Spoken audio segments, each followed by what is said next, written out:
is approval of the agenda. So moved. Second.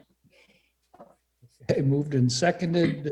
There are a couple changes to the published agenda. There's revision 4D, which is a first and third class liquor license and outside consumption permit for Vermont Cider Company that is in the consent agenda. And then in item 10A, Zachary Botala, I think, who's a student of Natural Resource Management Program at the Hanford Career Center, will give us a proposal for expansion of shrubland in Wright Park. And on item 10, the presenter has changed from Dustin Hunt to Kathleen. Kathleen, something else. Yes, Brian, we have another outside consumption permit for Boho Robinson of the Swift House Inn. Just today, they submitted an application to expand the area of their outside consumption permit. And so I'd ask the board if it's willing to add that as item 10B. Please. Okay. Is there anything else? Okay, hearing none. All in favor of approving the agenda as amended, signify with a thumbs up. Okay. Next is citizen comments, and it's an opportunity to cover anything that's not on the agenda. Are there any hands up, Chris? Yes, Brian, we have one up from Laura Sermily. Okay. Go ahead, Laura. Good evening, Laura. Hi, everyone. So I just wanted to check in on the Route 7 repaving project, and I was wondering about the status of preserving the crosswalk on Route 7 into Middlebury Rec Park. And I know that Dan has said that they are preserving the electric that's underneath there so that eventually, if we wanted to restore some kind of signaled crossing, like with rapid flashing beacon lights, we would have the ability to do that. But that doesn't really tell me if there's still going to be a crosswalk there. And I am still advocating for that. You know, so I'm just appealing to the select board again to keep an eye out for that, because I still think that's an important crossing, even though I do understand the logic of directing people to the other crosswalks at Court Square and Cross Street. And I am really glad with the progress that's being made in the Route 7 corridor towards safety for multiple road users, including the wider shoulders where we can get them with narrowing the travel lane.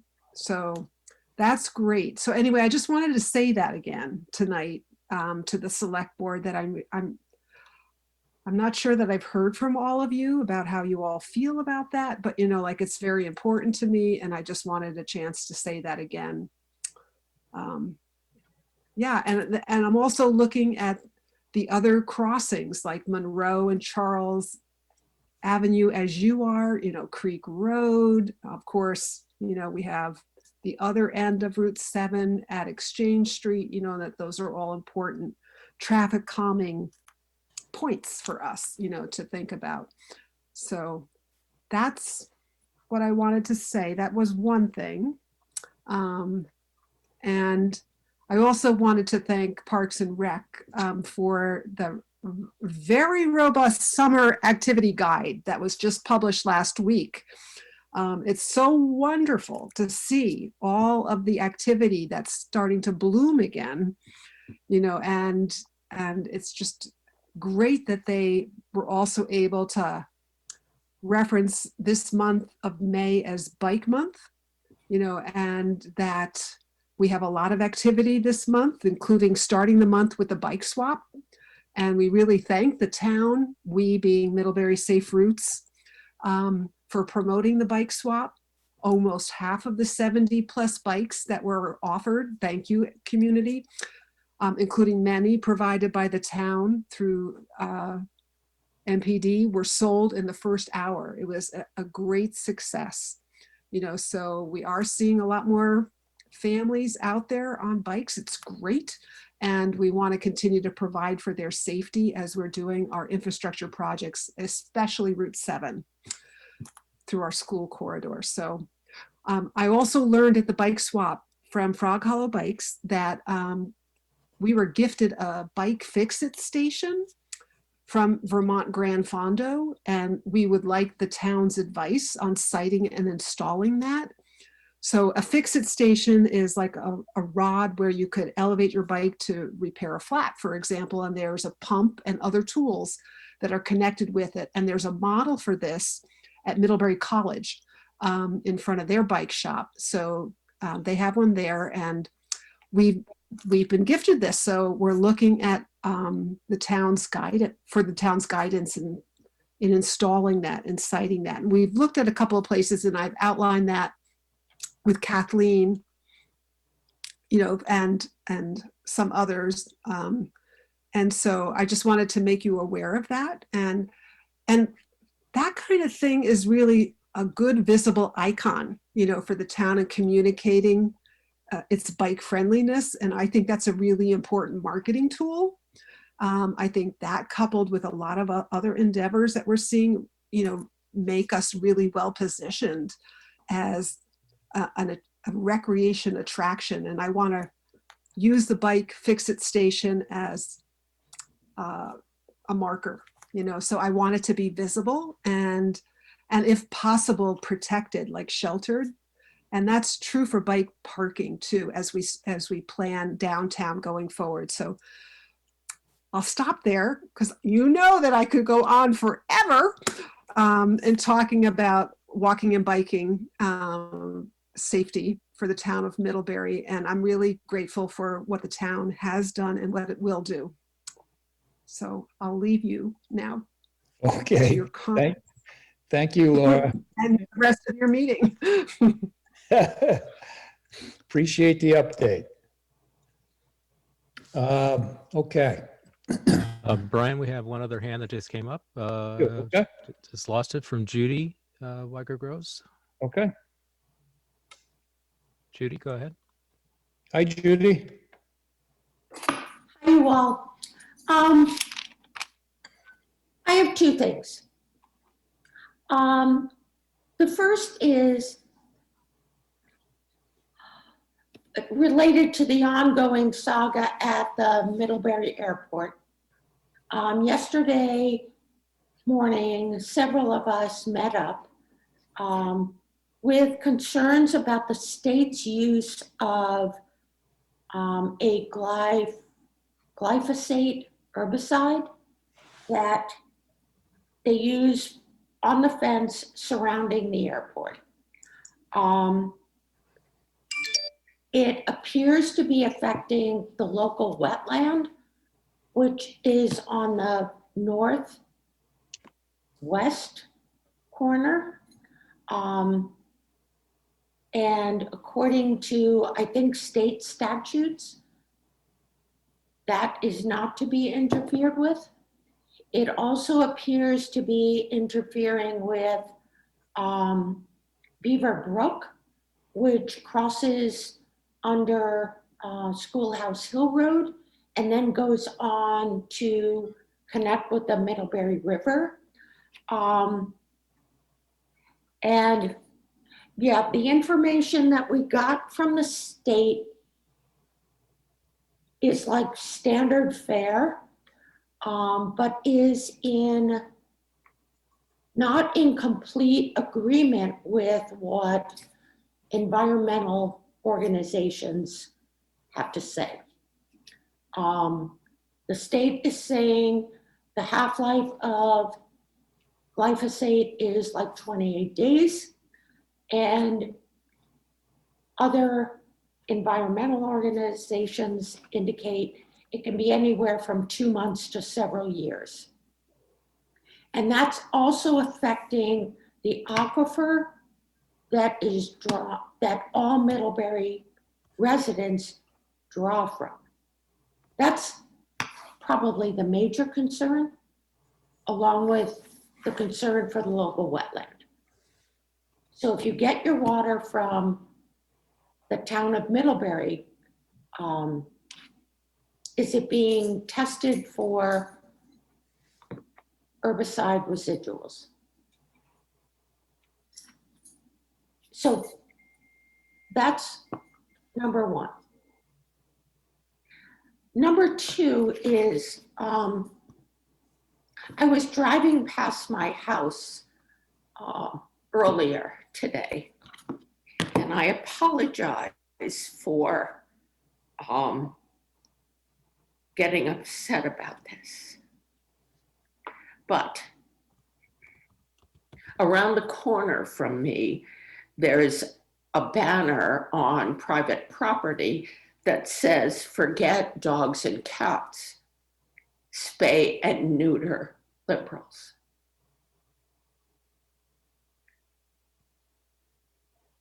I find that most distressing.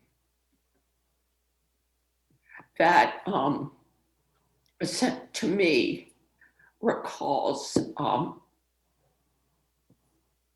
1930s, 40s Nazi eugenics. I know the town has limited ability to legislate what's going on private property, but to post a sign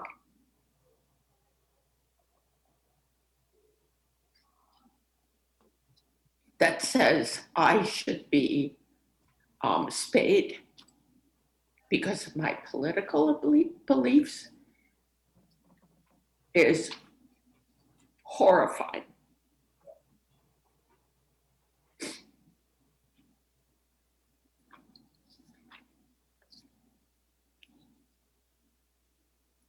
And that's on private property. Are you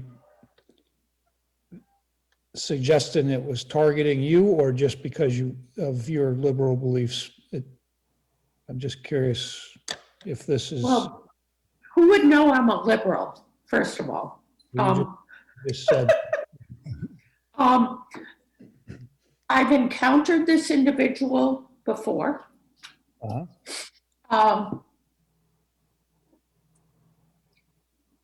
But no, I think it's just a post to say,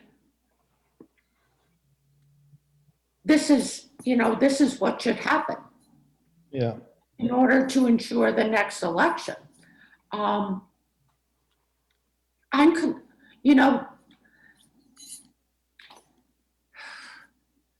The same person posted a sign that says, before the 2020 election, make liberals cry again, Trump 2020.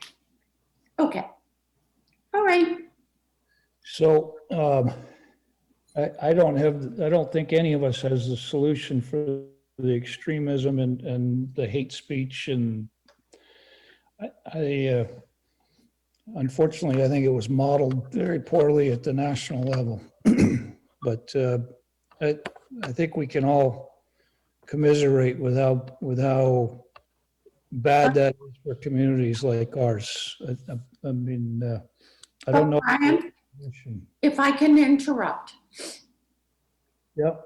It's that kind of thing is completely unacceptable, whether it's on private property or public property. It's completely unacceptable.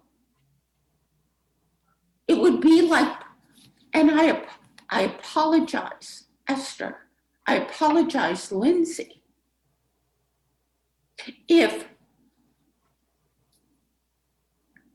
someone were to say, let's enslave people again. Slavery is the answer. Would we allow that? And again, I meant no offense. I mean no offense, but at some point, that kind of rhetoric is so inflammatory and unacceptable. The town of Middlebury is going to accept, even on private property, that we should be castrating liberals? Hey, Judy, I think we've got the idea. I mean, it's certainly something that we can look at as to if we have any control over that, and or if that's covered by free speech and it being on private property. We'll take that under advisement, see if there's any control on that. Please, please, please, Okay. please. Thank you.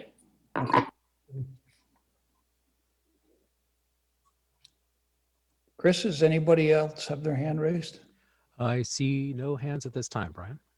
Okay.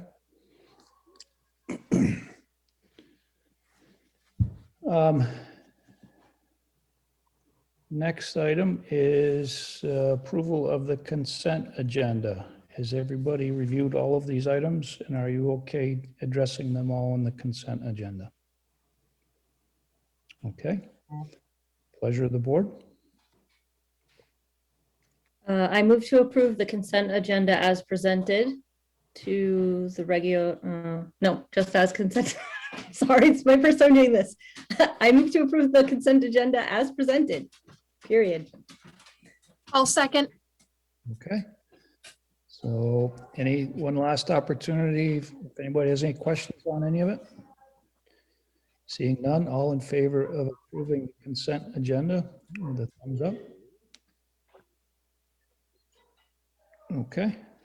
Brian, I just need to make one comment that if we were voting on these individually, I would abstain from the minutes of the Dutton property site visit because I wasn't there. But since they're all together in the consent agenda, I talked with Kathleen and Chris prior to the meeting, and we just agreed that I would say I approve all and abstain from that one. That sounds good. Okay, that's probably appropriate moving forward with the minutes being in there, that somebody could vote for support the consent agenda and abstain from the minutes, not having personal knowledge of what occurred. And I would like to do the same following hers, because I wasn't there as well. Okay, makes sense. Chris, could you bring Chief Shaw in with us, please?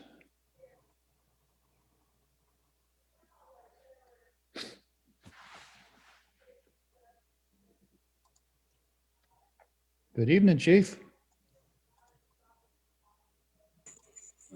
Hello, how are you? We got you now. Doing well. Looking for burnout gear, buddy? Yes, we're back again and I guess my video's turned. Let me get you want to see my pretty face, I'm sure. Oh, yes, we do. There we go. Yes, we're back again for our annual turnout gear purchase. We had our annual turnout gear inspection again, and results as such to keep us in compliant with NFPA standards is that we need to purchase 6 sets of turnout gear, 4 pair of boots for the amount of $15,389.38. Okay. Seeking a sole source provider through Bergeron Protective Clothing. We've done business with them for a good number of years. They're actually holding the price line on gear for us this year, which I'm not sure how that was able to do with COVID and the price increases, but dealing with the brother Pat cannot be such a pleasurable experience for vendors. So he was able to have them hold the line on that. We did send back 7 sets for repair. That repair option is always a real great option for us to extend the life of our gear as much as possible. Who does the inspection, Dave? Do you have someone on your staff that's trained to inspect the gear? We have 4 trained personnel, and then we are co-training 2 additional personnel to do that. And so every gear, we track gear from birth to death and the activity in between that. And for all the obvious reasons we do that, for most reliability, but also to stay compliant with NFPA codes. Okay. Questions of Chief Shaw? I had one. I know in the packet, you said that the cost is in line with our previous purchases, you know, like it's still making sense, but is the cost also in line with other vendors that were we to get it shipped from California? Is it going to be, it's pretty much the same? So we have, so we go out to a different vendor. Actually, we go out to 2 different vendors and make sure that if Bergerons are telling us that it's a 3.5% increase, it is that. And so we compare like-minded gear to like-minded gear. It's obviously we can't compare the exact same because our gear has some unique qualities that other gear doesn't offer. We offer knee pads to stretch our pant length out or our pant life out and that type of stuff. But when we do that, we're within dollars, yes. Not always the cheapest for sure, but we're within dollars, yes. Right. You don't always want the cheapest. If I was going into a burning building, I would want the most expensive one. Well, please. yeah, true, but also, you know, we want what's best for us, and so that for us means extra knee pads and extra elbow pads, and for others, we could get away with not doing that. So we try to do the best we can. You're right. Thank you. Okay, thank you. Yeah. I'll move to approve the request from Chief Shaw to purchase turnout gear from Bergeron Protective Clothing at a total cost of $15,389.38 under the sole source purchases provision of the town purchasing policy. Second? There was a pregnant pause there. We were waiting for somebody to. All in favor signify with a thumbs up. Okay. Yeah. Thanks, Chief. Appreciate it. Thank you, Was Mr. that Chairman. what you were doing the other evening? Everybody was out on the lawn? Oh, yeah. Yeah, we're actually, the other night, we were certifying air pack people. So they have to run those through, certification as well. Yeah, if you ever get bored, Brian, come on over. Thank you all. Education. Okay. We'll see you. Thank you very much. Is Chief Hanley with us, Chris? He is, and he'll be coming in just a moment. Okay. Good evening, Chief. Hi, good evening, everybody. So I guess we'll start with the emergency management update. Sure. Regarding the pandemic, things look pretty good in Addison County here. We've only had 15 new cases in the past 2 weeks, which is the lowest we've had, I think, in well over a year. So things are looking good. And I do notice going to a couple of my granddaughter's sporting events that in spite of the relaxation of the mask mandate, people are still wearing masks, sitting out in the field watching a ball game or that sort of thing. So that's good to see. People are still taking it serious. We are going to be closing out our COVID-19 and compliance grant that we got from the state. At this point, I don't see us conducting any more compliance activities. We haven't had to do any since February. So I think we're just going to close that out and recoup whatever money they've got coming to us to pay for the overtime that we spent. It's getting to be that stage of the pandemic when things are starting to close down. We're still not opening our community room full time yet. Part of the issue is there's still limitations on how many people you can have in the room, and the numbers we can accommodate there are less than people want to use it for. We do use it for emergency things like DCF and social services when they need a safe place to meet with people. But that's about it. The other issue is we just don't have anybody there on staff that can disinfect the room before they get in, disinfect the room when they get out. So we're probably going to go another month or two before we open that up broadly. And if you know people that haven't gotten their vaccinations, they're all over the place. There's drive-ins, there's walk-ins, there's registering. There's going to be one in Granville, I think, this weekend at the fire station. They're all over the place. They're ubiquitous. And if you know people that are hesitant about getting the vaccination, this is a good time to just find a spot and get it.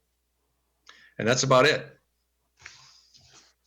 Okay, thanks, Chief. Any questions of Chief on what's going on the pandemic side? I'm just wondering if he knows when they're thinking the Pfizer will be open to 12 plus. We should get an announcement tomorrow. Okay. And if we do get an announcement tomorrow, registration for 12 to 15s will open up 8:15 Thursday morning. Wonderful. Thank you. Just a caution on that. That is for the Pfizer only. So if you see these walk-in clinics with J&J, they're not for 12 to 15-year-olds. Okay, Chief, then let's move on to public health and safety. All right, we had a request for an ordinance for people cleaning up after their dogs. Somebody sent us a model ordinance from Heinsberg, or an ordinance that they're using. The Public Safety Committee, back at their meeting in March, we bandied this about a little bit, and we changed some of the language to be more appropriate for us, a little more specific. And we've submitted here an addition or amendment to our regular control of dogs ordinance to include a couple of clauses regarding people cleaning up. Very difficult ordinance to enforce, but I suspect we can do more, probably promotion of the ordinance at registration time for dogs, maybe have a little pamphlet that goes out with the license, telling people they got to clean up their dogs. That's about it. It's a fairly straightforward ordinance. It's a $25 fine if they want to mail in the fine, if they do get one. So it's not overly imposing. And then you've got an amendment to account for our decision to retain Franklin Street as a permanent one-way street that we need to support as well, so that we can get to a public hearing and finalize this. Is that correct, Chief? That is. We've been looking at this for a couple of meetings now, and we've heard nothing to object to the keeping that one way the way it is. We actually like it. I think it cleans that Academy Street intersection up a little better without having people coming in from 3 different directions. It isn't an issue for the fire department or the police department or ambulance for going the wrong way if they have to in an emergency. So with that, part of the ordinance as well is removing the stop sign for Franklin Street at Academy Street. Okay. Any questions of Chief? So we have 2 amendments that we would look to support, and then we need to establish a public hearing to finalize the process. Would someone care to make the first motion? I move to approve the proposed amendment to the ordinance for the regulation of traffic lights and traffic signs as presented. Second. All in favor, signify with a thumbs up. Okay. And then I move to approve the proposed amendment to the ordinance regarding the control of dogs and wolf hybrids as presented. Second. Are there any questions on that? Oops. That's the one that Chief was just talking about? Okay. All in favor, signify with a thumbs up. Okay, and then we establish a hearing. Yeah, do you want me to? Please. I move to warn a public hearing for the Select Board's meeting on May 25th to take community testimony on the approved ordinance amendments prior to final adoption. Second. Okay, all in favor, signify with a thumbs up. And that's our next board meeting, by the way, so. Okay, well, thanks, Chief. You're welcome. I guess Peter DeGraff should be next, Chris.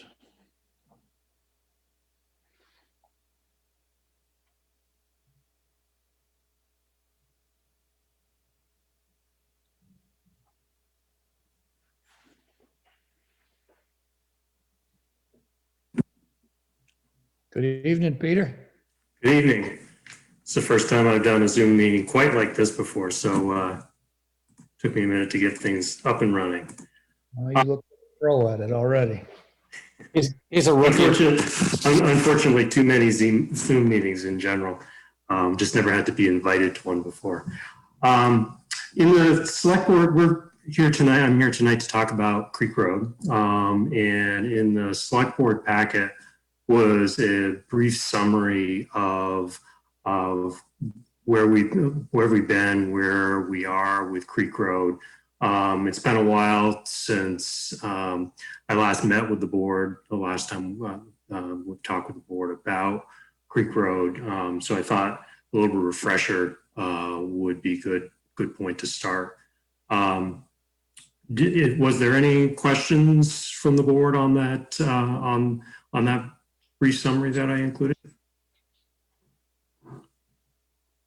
Anyone? Okay. I think it was pretty well laid out, Peter. And I know Heather had commented, did you get a chance to go back and look at your notes, Heather? Is that in agreement with your notes? Yeah, I had just hoped that and I thought the task force had agreed that we wouldn't use the terms of building a private drive, that we would consider terming it as impact compensation. So I just I still struggle with the idea of the town providing a public drive for someone. So just wanted to use different language so that we didn't set a precedence there. So we had talked about, I think it was when we were in Creek Road Task Force, we had talked about what I recall as a impact compensation, and then whatever degree of impact the property owner had, we would provide compensation adequate for that impact. And then whatever the property owner chose to do with that impact compensation didn't have anything to do with the town. So that's the only thing that that I could really think of that, it's kind of semantics, but I'm just worried about setting a precedence with the town constructing or participating in the building of a private drive. So that's all. Okay. I hear what you're saying, Heather, but one of the things I came away with the committee meetings in our last meeting with the select board was that the town needs to take an active role in getting the parents from point A to point B. I agree with you, and as we'll talk about later on, the road itself will be paid for through an impact fee and will be constructed by the parents. But I think the initial steps, the town needs to actively participate in those, which includes negotiating an easement from the abutting landowners and some of the other tasks that we'll talk about in a minute.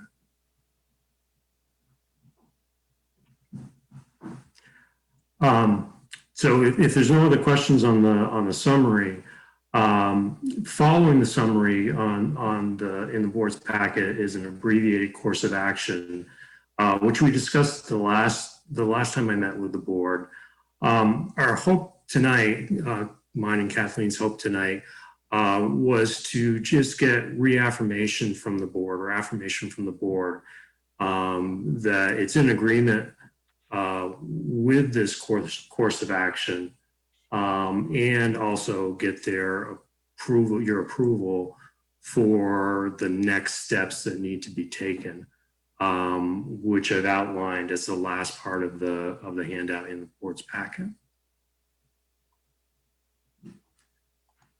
So fundamentally, the course of action was to, in the first step we've actually taken, reopening the road, making minor repairs and reopening the road in its current condition, move forward with negotiations with Perrin for the impact fee and the ultimate association of a construction of a private drive. and also negotiate with other impacted property owners as to what the impacts are to their property. And then in the event of future damage from the creek to Creek Road, setting a predetermined maximum expenditure that will really be the trigger for when the town moves forward with finalization of the negotiations and working towards reclassification of the roadway.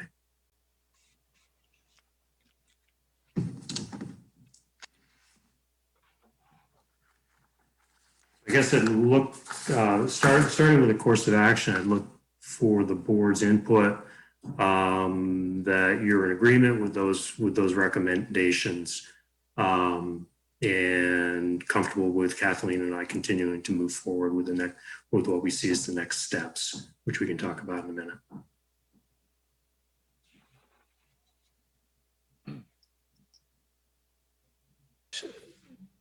So you're looking for us to say that we'll continue walking down this course of action and so that you can continue negotiations and along the next steps, how far are we approving at this point that you're asking for? Basically to get to somewhere's around 4 or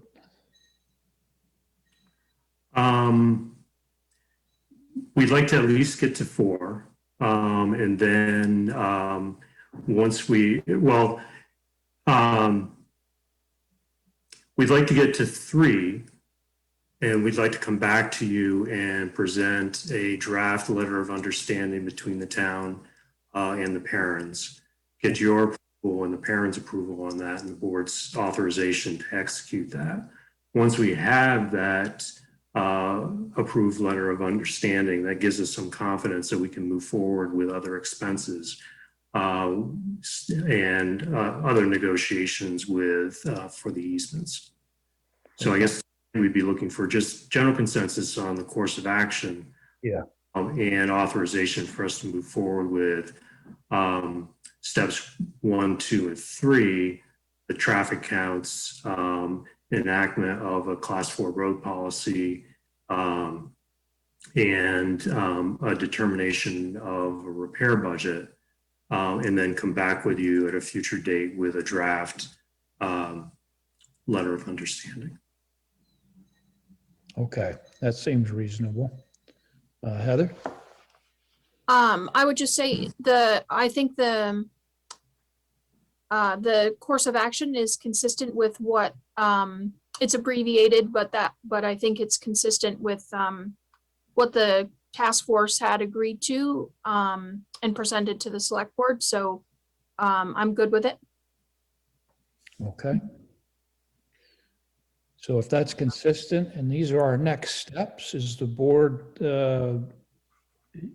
okay with supporting this action? And if so, do you need a motion on this, Kathleen, or just a general consensus that continue along this path?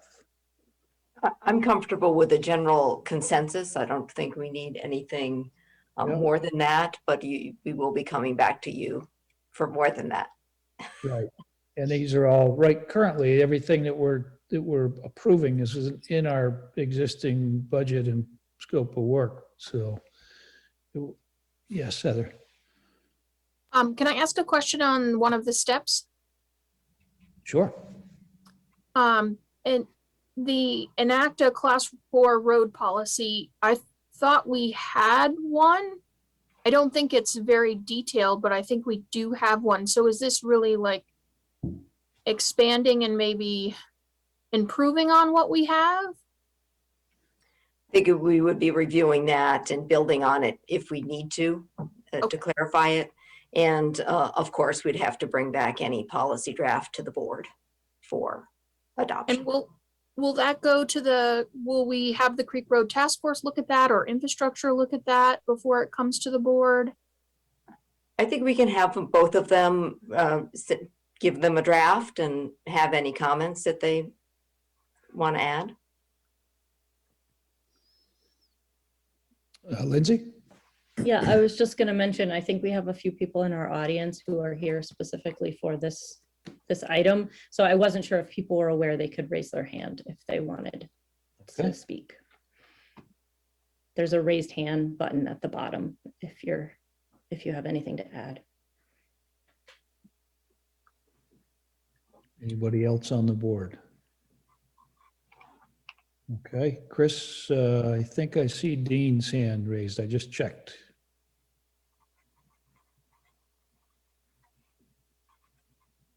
Okay, Dean, you can unmute if you would. Hi, Dean. Hello? I don't know if you can see me or not. We can't see you, but Okay, we got you. that's fine. You answered some of my questions. I just want to make sure that it seems there's been a lot of talk with parents. But myself and talking to some of the other affected property owners down on Creek Road, we've had no meaningful conversations with the town as of yet. And I'm pretty concerned about these next steps on this list, and got a lot of issues there to clear up. And I know there's a public process to a lot of this, and I'm kind of wondering where that comes into play as far as reclassifying a road. And want to make sure your intentions are to talk to the other affected landowners soon. Dean, we have, primarily because of COVID, we have kind of stalled a lot of the work that we were, steps that we were moving forward on with this project. We really haven't had any additional meetings other than the first round with any of the property owners since the select board meeting. I believe it was back in December. So we've had one meeting with the parents since then, and they were receptive to this approach. We've also met with the Knops yourself, Goodrich's, and the Land Trust.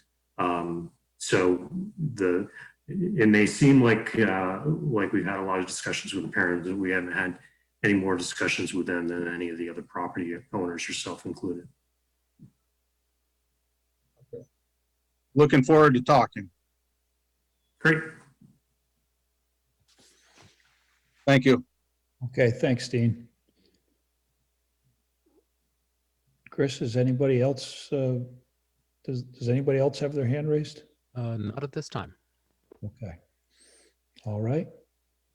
So just going around the horn here, are we okay with continuing along our course of action and going through the next couple steps, and then they'll report back to the board? Okay, I got a couple head nods, head nod. Okay. All right, I think we're okay, Pete. Great.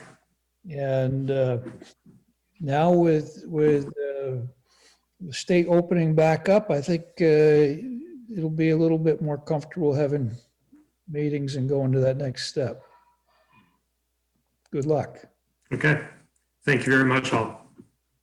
Thanks, Pete. Good night. See ya.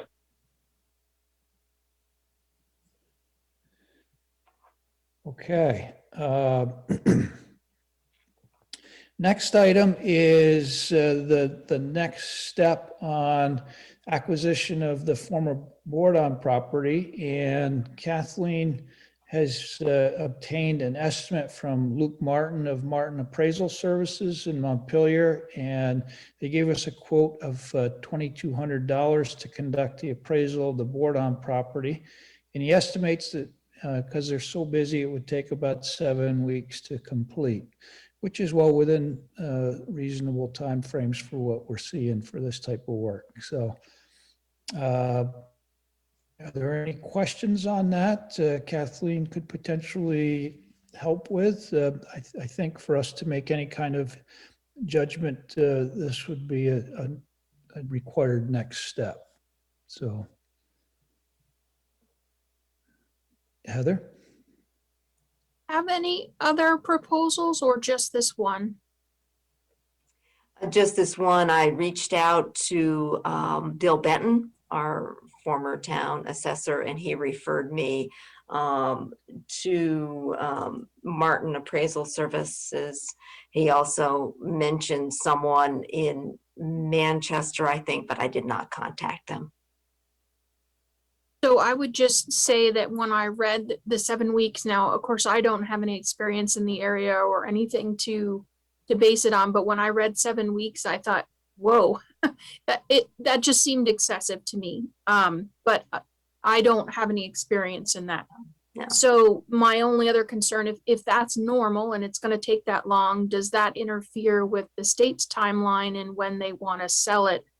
You know, if they're looking to get rid of it sooner than that, and it's going to take us that long to even get information we need to make a decision, are they willing to wait? I mean, do we have any information on that? We did talk with the state, and the state, as long as they know that we're interested, they're fine with going through. They recognize that we need to go through a process, and that will take some time. Typically, 3 to 4 weeks would be more norm for an appraisal, but just the real estate environment right now is such that you know, the attorneys, the appraisers, they're all backlogged a little bit. And now it's the time when everything's starting to heat up and change hands. We're getting into the season. Just one other question.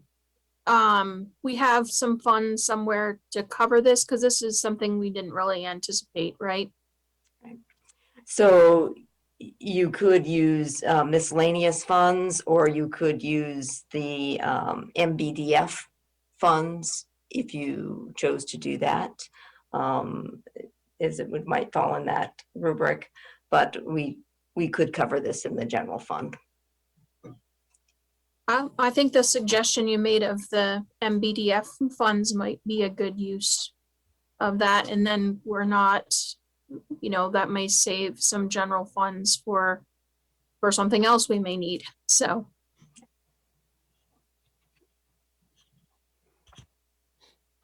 Any other questions? Thoughts? Pleasure of the board?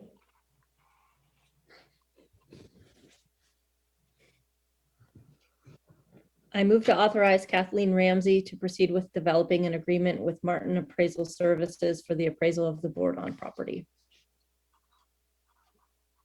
Second. Okay, moved and seconded. All in favor signify with a thumbs up. Okay. All right. We're at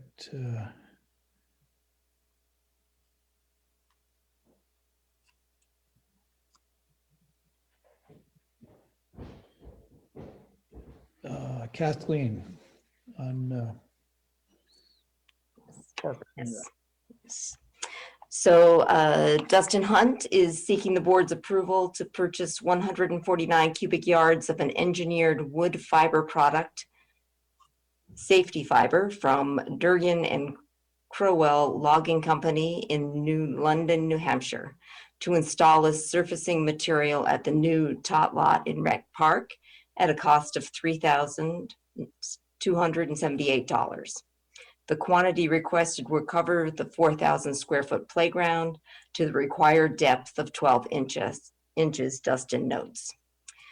Durgan and Crowell was the lowest bid among 5 proposals received for the project, which also included 2 alternative bids for poured in rubber and rubber tiles in lieu of wood fiber. So just a note that Dustin's hoping to get this material delivered on Friday for a grand opening of the tot lot next week. The much anticipated, long awaited opening of the tot lot next week. Any questions on that? I'm glad I'll it's make a opening. motion. I move to award a contract to Durgan and, is that Crowell? Is that what you were saying? Logging Yes. company for the purchase of 149 cubic yards of safety fiber for use as a surfacing material at the tot lot at a total cost of $3,278. Second. Okay, all in favor signify with a thumbs up. It's pretty exciting. He's doing some good stuff there, Kathleen. And Okay, busy. Chris, is Zachary with us and ready to come in? I don't see Zachary, but there, I do see Aaron Townsend. Yes, Aaron just put his hand up, so let me bring him in. Brian, I also see that Bridget Backlock is here. Bridget, if you're from Vermont Hard Cider, we just want to let you know that the board approved your liquor license earlier in the meeting, so you're all set.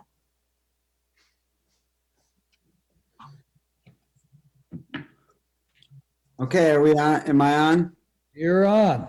Okay. Well, I have to apologize for Zach. He's texting me right now. His baseball game ran late. Virginia's playing, I don't know, Enosburg. He's driving home, so I'll speak for him.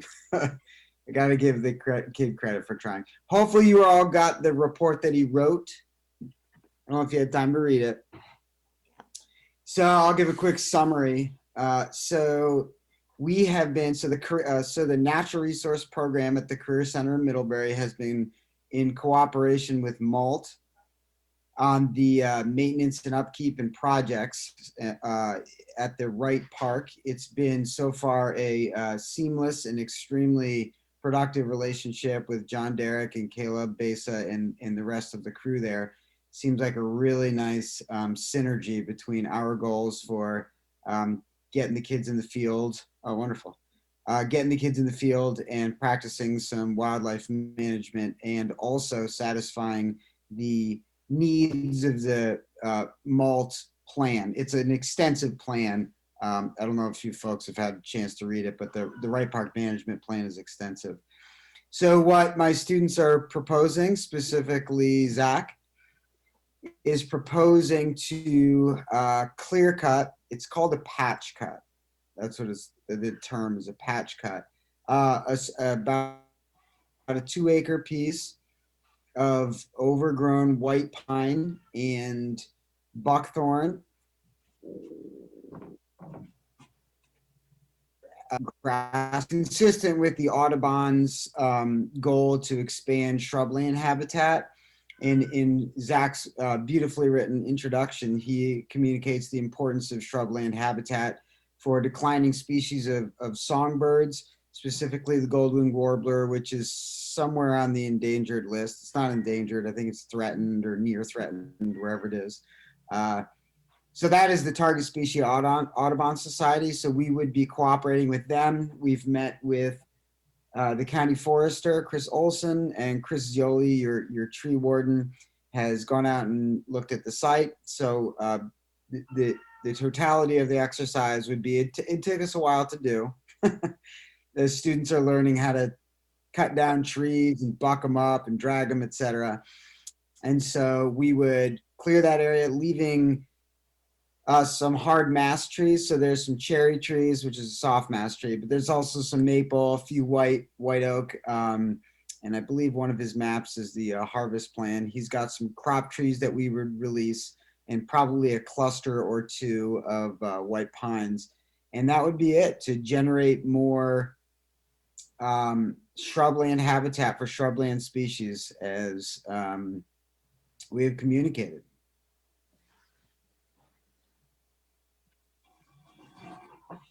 Okay, thanks, Aaron. Any questions of the report that Zach put together here and Aaron presented to us? I had one. I'm just wondering how Zach chose which parcel for cutting. Yeah, great question. So the kids have been working in that area already on maintaining the shrubland. So specifically, they've been removing buckthorn and honeysuckle in the existing shrubland. This would be an extension of that work. Logistically, it makes a lot of sense because we park at the soap factory and we walk across the road because either end is it's a half-mile walk in, and they have the kids first. So there's a logistical reason. Also, it's to expand the work that they're doing to create a contiguous habitat. Zach used the term, what was the term he used, of intermittent edge habitat as well. So to maintain that, to expand the existing habitat. So logistical reasons and also quality of habitat reasons. Also, it's a nice place to work because it's not directly on the main trail. We'll eventually eat our way into one of the main trails, but you know, it's going to take them a while. So they've got plenty of space where the public will basically be unaffected. We're going to put up a bunch of signage. The kids have made posters to educate the public. Also, if you read carefully, Zach has proposed using herbicides, specifically Roundup with stump application. In cooperation with Chris Olson, maintaining, beating back buckthorn is an extremely costly and exhaustive exercise as it chokes out native plants. So Zach is proposing to use, and I'm proposing to have students use Roundup to apply to the stumps of cut buckthorn. Actually noticed that, and that was a discussion, I don't know if you were on earlier, and that was a discussion of what the airport is using to beat back some of the brush, and be curious to get the different points of view on utilization of Roundup. Hey, hey, Brian, I know that Chris usually recommends after you cut a buckthorn, you just spread a little Roundup on the stump. It's not any great amount at all. It's not spread around. It's not to defoliate anything. It just keeps that, it kills that stump from regenerating because it will regenerate if it's only cut. Interesting. Heather? I think what Judy mentioned earlier and what may be going on at the airport is actually spraying versus spot application. And I think that makes, like Dan was just commenting, I think that makes a big difference on the impact to surrounding areas and surrounding vegetation. So I think spot application is a better way to control. And like Dan said, it's one of the only ways you're going to get rid of that invasive species. So Yeah, if you're looking to just control the buckthorn or whatever, then I can see. And then they can send all those kids over to my property and cut out the buckthorn too. That's Fat chance. It's nasty work. Oh, it's miserable. So it's too bad Zach wasn't here because this was part of the curriculum, is for him to make the case for the use of a, quote, controversial herbicide. And he was well prepared with facts and figures. And it's a really wonderful discussion. But you're right, Heather. Foliar application is a whole different beast. That's what they do on cornfields. And they're talking about spot applications, but it's not without cost. I mean, we wouldn't be honest if we didn't say that there is documented evidence of it harming aquatic ecosystems, et cetera. But as in any management activity, you have to balance all of the inputs in the equation for what kind of outcome you want. Yeah, the timing is interesting. It would have been really enjoyable to see the young man have an opportunity to talk to us about that. Yeah, I know. He's driving home right now. He's texting me. He's like, I'm driving. Maybe what I'll do is, if you want, I can have him record something if you want. I don't know if you want to see it. Or I could actually, so he and his classmates presented to the malt board first. I can send that to you. It's really neat to see kids make their case to the public forum. I can send that to him if you want to be able to hear them. I think we would. Yeah. And please express to Zach how very impressed we are with this work, your whole team. This is, I can't believe high schoolers did this. This is pretty amazing. So please make sure he knows that even though we missed speaking to him, we're still very impressed. And because we have a conservation commission and we have a proposal, I think we're looking to move that to have them review it and make a recommendation to us. And so I would solicit a motion from someone on the board.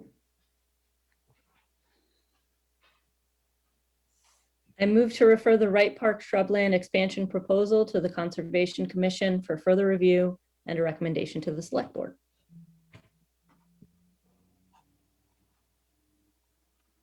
I'll second. Okay. Any questions on what we're doing here? Seeing none, all in favor signify with a thumbs up. Okay. All right, thank you, Aaron. And if you could share that with Kathleen, she can get it to all of us, okay? Great. Thank you all so much for your time. Okay, thank you. Thank you.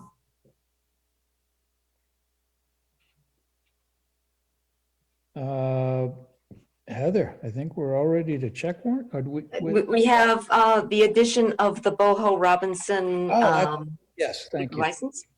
Outside consumption permit, which will be the lawn area immediately east of the inn's main house, driveway bordered by Stewart Lane on the south and High Street on the east. The trees on the side of the lawn provide a natural barrier. Additional temporary fencing will be provided on Stewart Street side on the south and along the west and north side of the raised gardens. There will be controlled entry egress points at the two sets of stone steps. So this a diagram is in your packet as well as is that description, if you want to take a look at it. Dan, you know that area well. Yes, I do. I know that very well. And we've had a license up there before to do events. And I know this is probably part of the Middlebury New Filmmakers Festival event and a tenant event up there. And I'm not sure if he has any weddings or anything like that. But it's, I think it's a great idea. It's a great idea and it's important for his business. Yeah. And Matt also reached out to Chief Hanley and consulted with him on the development of this proposal. You care to make the motion, Dan? I don't have anything in front of me that I can read off of right now, so I'll let somebody else make it. No one does. If you could. Okay. I'm on my cell phone. Oh, sure. I'll make the motion that we approve the outdoor liquor license for the Swift House Inn. Okay. Pending public safety approvals. I agree with that too. Second. All in favor signify with a thumbs up. Okay. That's why your picture is elongated this evening. You're on a cell phone, Dan. I'm on a cell phone. It's the first time I've done it. I'm kind of fat fingering every time I touch it. Ah, okay. Heather, check warrants. I have reviewed the check warrants and found them in good order by the authority of the Select Board granted on April 28th, 2020. I have reviewed and approved total expenditures of $576,470.29, consisting of $470,254.04 for accounts payable and $106,216.25 for payroll for the period of April 28th, 2021 through May 11th, 2021. And I move the board's approval of payment of these expenditures. I second that. He's coming to life. Don't get me started.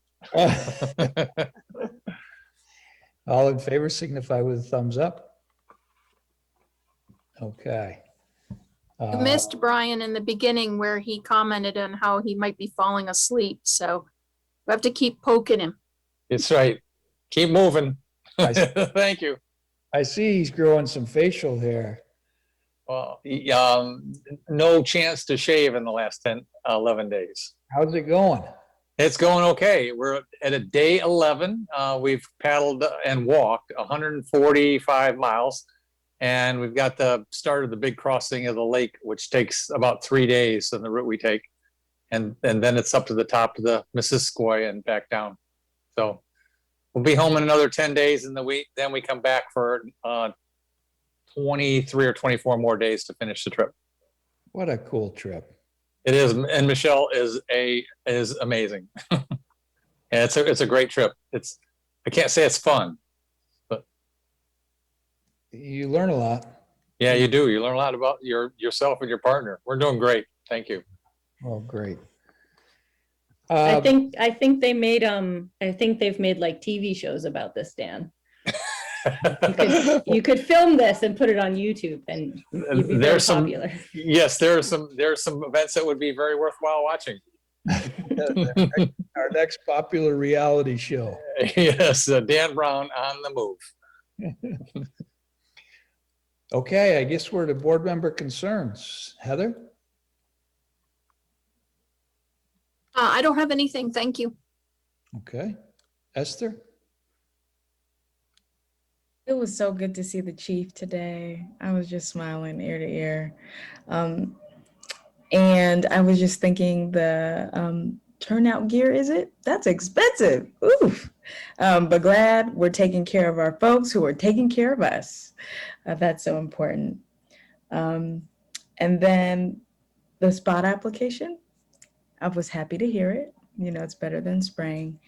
And lastly, the slavery comment, that was interesting.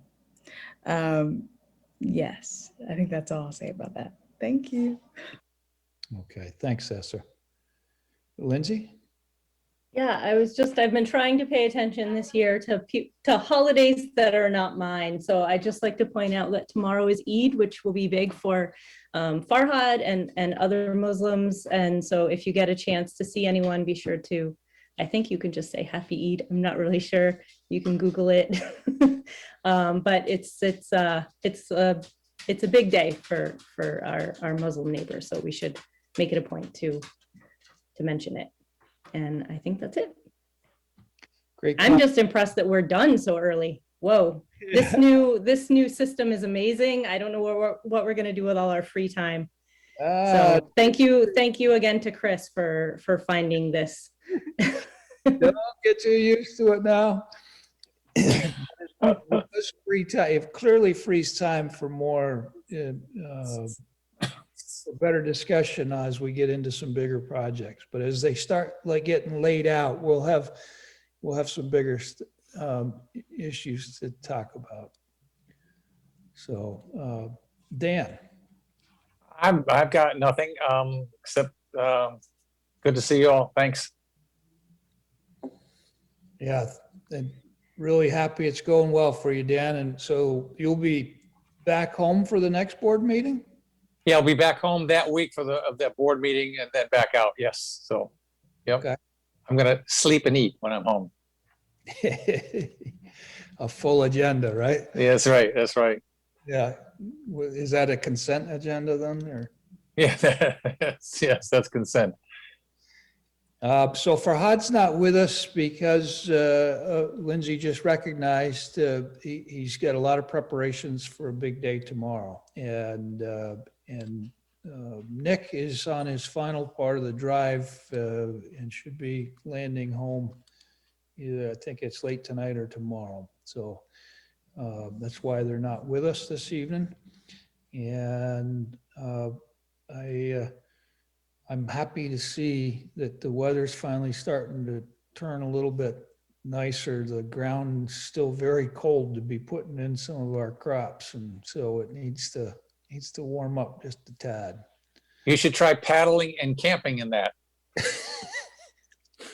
if I had been recognizing that you were out, and I'd have been thinking of you every day, because it was miserable enough for those of us that were undercover. At 24 hours a day out, and it was just miserably cold. Cold, the air was just cold and damp and wet. So, Oh, yes. Yep. okay. All right, no executive session.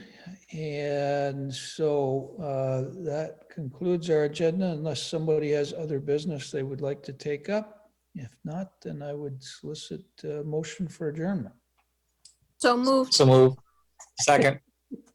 See that, Kathleen? They jumped on that. I've been waiting.